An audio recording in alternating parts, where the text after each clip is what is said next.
What I would say is the only real beef I have with the PS3 is the control sticks and the triggers. I've got one guy who's just sending me a continual stream of messages saying "inv plus." They what? Right, please. It's enjoyable playing with people and getting to talk about it, and yeah, because there's always been a load of questions I wanted to ask devs about games I've played, and there's an opportunity to not have people sat there with questions that I'd love to ask that they can't, so it's all good. The kill streaks are set on a per map basis, so it makes no sense to have the SAF gunship kill streak on a map that's completely inside. So Like that. I think there are some game mode. I'm not 100%, but I think there are some game mode specific bits as well. So, like on one map on one mode, it might have one set of kill streak rewards, and then on the same map but a different mode, it'll have some different ones. Well, a shitload of extra maps and extra modes and extra guns. Obviously, a big chunk of progression. There's a load of extra bits you can unlock for the weapons. Suppressor and red dot laser sight, underslung shotgun, underslung grenade launcher. It's not. Don't worry about the whole noob tubing thing that you may have run into with other games. It's like, it's good for softening up a group of guys before you go and attack, but it's like armor mode, so you run up to someone, you shoot them at point blank range, and it goes dunk off them, and then they gun you down. Just trying to think, there's also the game mode variations. So I suppose you can swim in them. So these are both, this is standard mode, effectively. But there's, I've forgotten what we've ended up naming it actually. It used to be called Vanilla, but I think we decided that was not a good name for it. But essentially, there's a mode where there's no nanosuits. People want to. Is the appearance still nanosuits? Hello. And then, You alright if I join you guys on the game? yeah, go for it. Yeah. Try and, I've got people dropping from time to time, so you should be able to get in sooner or later. Just trying to remember what all the other game mode variants are. Oh, there's the pro mode stuff, so basically Hardcore. Game out.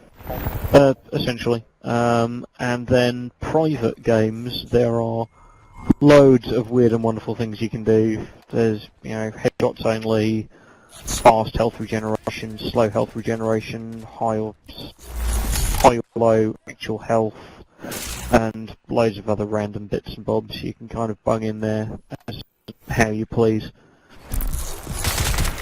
Are there going to be any, like, event matches? Like, do you know how Gears of War does double XP events every now and again? And like Halo 3 brings in extra playlists. Is there going to be anything like that? I'm aware they do it. I don't know what plans we've got for that. As far as I'm aware, there's nothing that would horrendously break if we did, but I don't know if it's planned.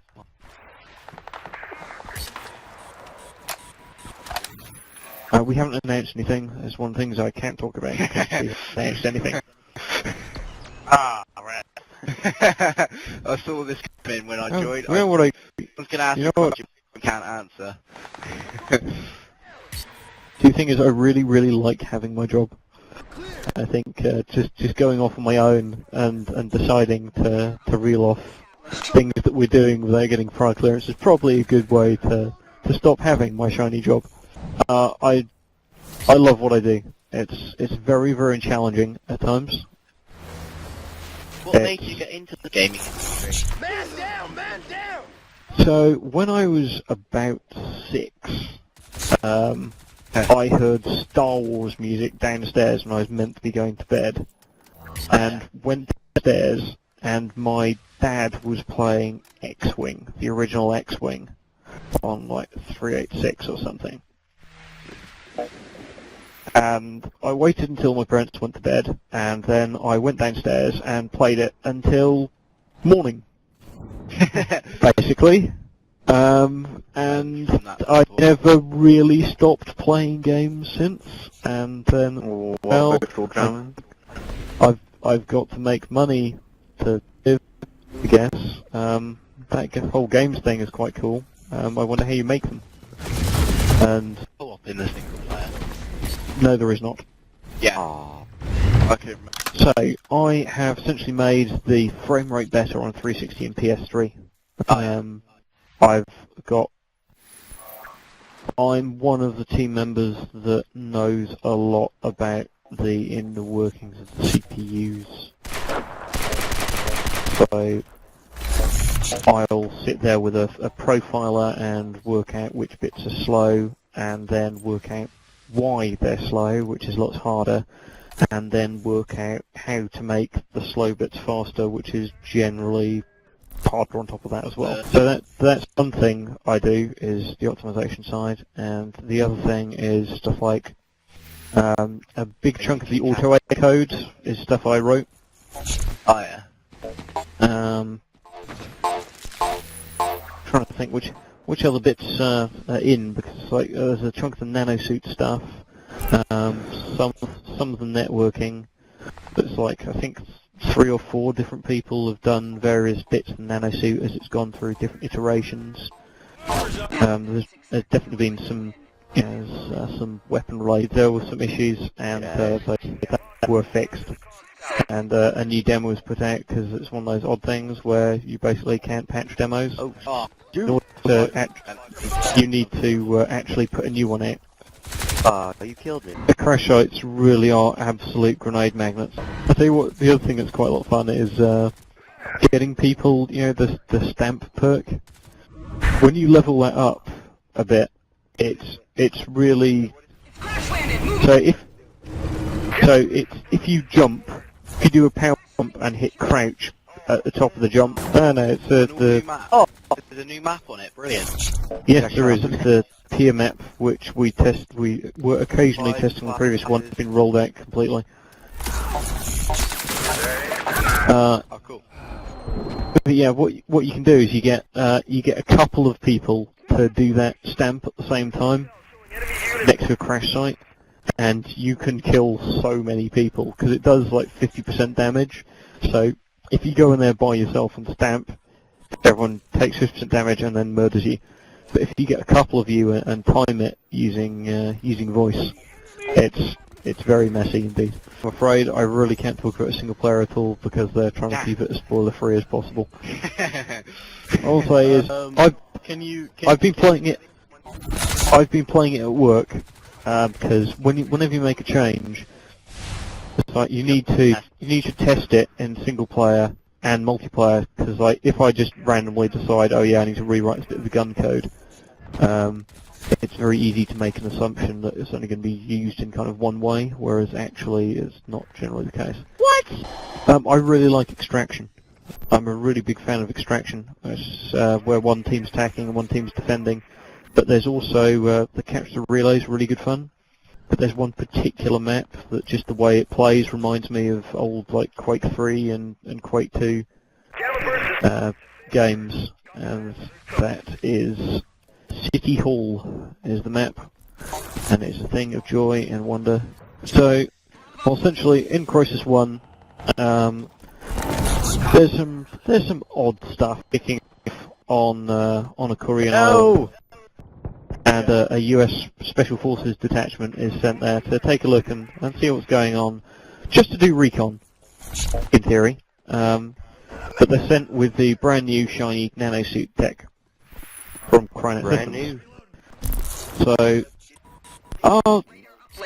no, it really isn't. Does the main character have a voice? Quickly get back, Crysis 1 story. Essentially, you go to an island to see why the Koreans are attacking it. The reason they're attacking it is because there's a bloody great pile of aliens underneath it. Everything kicks off. There is a giant ruck, and you end up basically running the hell away. When the guy in charge of the mission then decides to nuke the island, which doesn't seem to do very much except for anger the aliens. Well, when they're doing the game design stuff, I mean, the whole thing is set up. You don't go. This thing is. Murdering the entire. Yeah, you don't take a blueprint and make a map from it. It's very much a we know that the jumping distance you can do is this, or it's this with a ledge grab at the end. We know that you can jump this high with a power jump. Without a power jump, you jump this high. You can run at this speed.